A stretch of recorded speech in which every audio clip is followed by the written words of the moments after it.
তো এই মুহূর্তে একটা বিশাল বড় ব্রেকিং আপডেট, বিগ ব্রেকিং। লিখিত পরীক্ষা একাডেমিক স্কোর একটা গুরুত্বপূর্ণ আপডেট। ইন্টারভিউ থাকবে নাকি থাকবে না, নাকি উঠে যাবে। তো আজকে আমরা এই ভিডিওতে বিস্তারিত সম্পূর্ণ তথ্য আলোচনা করব। এবং বন্ধুরা, এইবার নিয়োগে প্রসেসে একটা গুরুত্বপূর্ণ আপডেট, বিশাল বড় পরিবর্তন হতে চলেছে। ঠিক আছে, তো এইমাত্র বড় ঘোষণা মুখ্যমন্ত্রীর।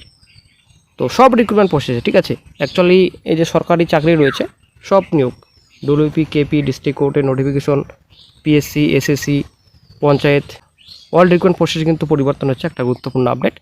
তবে হওয়ারই কথা ছিল, কারণ অনেক কিছু হয়েছে এর আগে, আশা করি আমরা দেখেছি।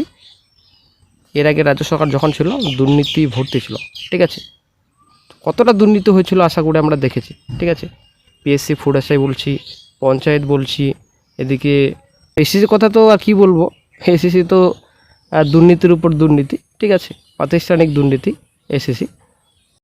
তো বন্ধুরা, আজকে মুখ্যমন্ত্রী মাননীয় শুভেন্দু অধিকারী রোজগার মেলায় উনি বক্তৃতা দেওয়ার সময় ইঙ্গিত দিয়েছেন যে লিখিত পরীক্ষায় শিক্ষা প্রাপ্ত নম্বর পশ্চিমবঙ্গে মৌখিক পরীক্ষায় বেশি নম্বর রাখা হয়েছে। ঠিক আছে, এটা কিন্তু ভালো নয়।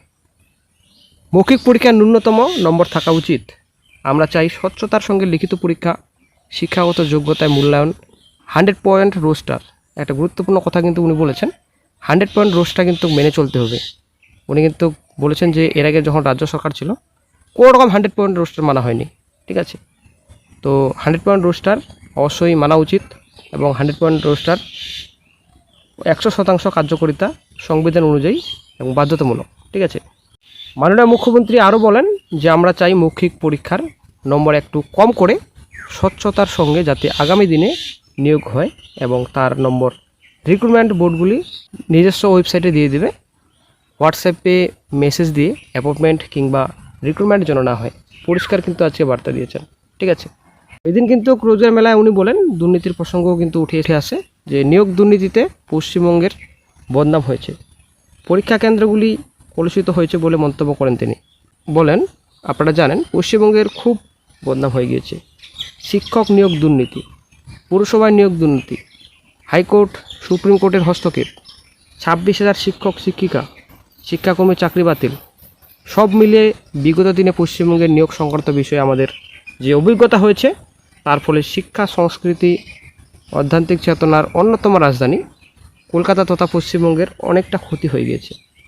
আমি একটা জিনিস স্মরণ করাতে চাই, পরীক্ষা কেন্দ্রগুলিও এমনভাবে কলুষিত হয়েছে যে Eastern Rail, South Eastern Rail, North Frontier রেলও পশ্চিমবঙ্গের পরীক্ষা করাচ্ছিল না। পশ্চিমবঙ্গের যুবক যুবতীরা সুযোগ পাচ্ছিলেন, সেন্টারগুলি হচ্ছিল উড়িষ্যা, অসম, বিহারে। সেই জায়গা থেকে পশ্চিমবঙ্গকে বের করে আনতে হবে, নিয়োগ পরীক্ষা স্বচ্ছ রাখতে হবে, ওএমআর কার্বন কপি পরীক্ষার্থীদের হাতে তুলে দেওয়া উচিত, এমনই কিন্তু বার্তা দিয়েছেন। এবার কিন্তু ওএমআর কার্বন কপি আপনারা আনতে পারবেন বাড়িতে। ঠিক আছে, এবার কিন্তু অনেকটা স্বচ্ছ নিয়োগ হবে। বিধানসভার পরবর্তী অধিবেশনে নতুন আইন আনার কথাও জানালেন তিনি। শুভেন্দু অধিকারীর বক্তব্য যে লিখিত পরীক্ষা হয় তার কার্বন কপি পরীক্ষার্থীদের দেওয়া উচিত। আমি দায়িত্ব নেওয়ার পর আধিকারিকদের জিজ্ঞাসা করেছিলাম কি করে নিয়োগ পরীক্ষা হয়। তারা জানালেন ওএমআর পদ্ধতিতে হয়, কার্বন কপি থেকে যায় খাতার সঙ্গে, কেউ নিয়ে যায় না। It is a very bad practice, malafide intention, nepotism, corruption, ভুয়ো নিয়োগ প্রক্রিয়া। পরবর্তী বাজেট অধিবেশনে নিয়োগ নীতির জন্য নতুন নীতি আনবো আমরা। আমাদের উদ্দেশ্য থাকবে এমআরের কার্বন কপি পরীক্ষার্থীদের দেব। তো আশা করি বন্ধুরা আপনারা বুঝতে পারলেন, রাজ্য সরকারের পরীক্ষা এবার কিন্তু আমূল পরিবর্তন ঘটবে। মানে আজ কিন্তু এমনই ইঙ্গিত দিলেন পশ্চিমবঙ্গের মুখ্যমন্ত্রী মাননীয় শুভেন্দু অধিকারী। স্কুল শিক্ষা মৌখিক পরীক্ষার নম্বর গুরুত্ব অনেকটা কমানো হবে বলে জানালেন তিনি। লিখিত পরীক্ষা এবং শিক্ষাগত যোগ্যতাকে অনেকটা গুরুত্ব দেওয়ার কথা বললেন। পরীক্ষায় স্বচ্ছতা বজায় রাখতে রাজ্য সরকার পদক্ষেপ করবে বলে জানান তিনি। পাশাপাশি পরবর্তী বিধানসভা অধিবেশনে রাজ্যে নিয়োগ সংক্রান্ত নতুন আইনে আনার কথাও বললেন মুখ্যমন্ত্রী। তো বন্ধুরা, এবার কিন্তু বেশ কিছু রিক্রুটমেন্ট প্রসেস পরিবর্তন হতে চলেছে। ঠিক আছে, ইন্টারভিউ যে প্রসেস রয়েছে, ইন্টারভিউ কিন্তু হয়তো উঠবে না। তো যদি একটা আভাস উঠে এসেছিলো, পাওয়া গেছিলো যে ইন্টারভিউ হয়তো থাকবে না, তবে বর্তমান রাজ্য সরকার ঘোষণা করলেন যে ইন্টারভিউ থাকবে হয়তো, ঠিক আছে, কিন্তু ইন্টারভিউর নম্বর অনেকটা কমিয়ে দেওয়া হবে। ঠিক আছে, একাডেমিক এবং ক্লাসের দিকে লিখিত পরীক্ষার উপর জোর দেওয়া হবে, ইন্টারভিউর উপর কোনো রকম জোর দেওয়া হবে না। ঠিক আছে, পরিষ্কার কিন্তু আজকে রাজ্য সরকার বললেন।